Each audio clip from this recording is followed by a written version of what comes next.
प्रभुं प्राणनाथं विभुं विश्वनाथं जगन्नाथनाथं सदानन्दभाजं भवद्भव्यभूतेश्वरं भूतनाथं शिवं शङ्करं शम्भुमीशानमीडं गलेरुण्डमालं तनौ सर्पजालं महाकालकालं गणेशाधिपालं जटाजुटगङ्गोत्तरङ्गर्विशालं शिवं शङ्करं शम्भुमीशानमीडं मुदामाकरं मण्डनं मण्डयन्तं महामण्डलं भस्मभूषाधरं तम् अनादिह्यपारं महामोहहारं शिवं शङ्करं शम्भुमीशानमीडं वटाधोनिवासं महाट्टाट्टहासं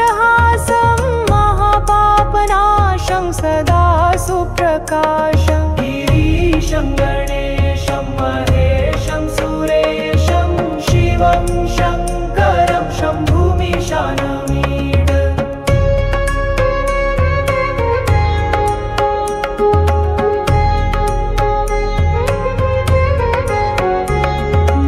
गिरीन्द्रात्मजा संग्रहीतार्धदेहं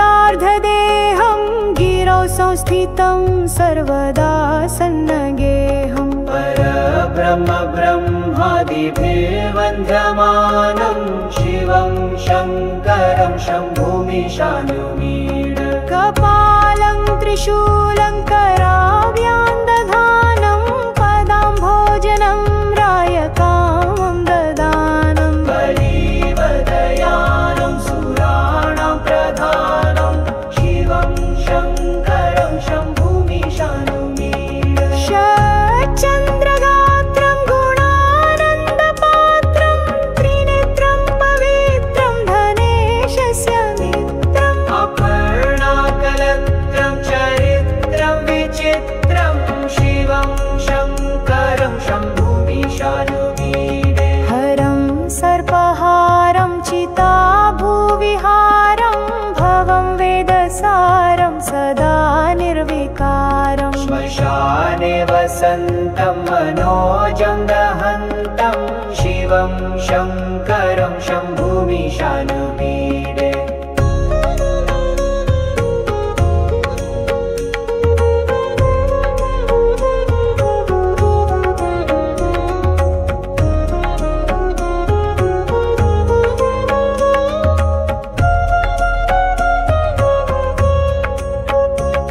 स्तवं यः प्रभाते नर शूलपाणे पठेत् सर्वदा भर्गभावानुरक्त सपुत्रं धनं धान्यमित्रं कलत्रं विचित्रं समासाद्य मोक्षं प्रयाति।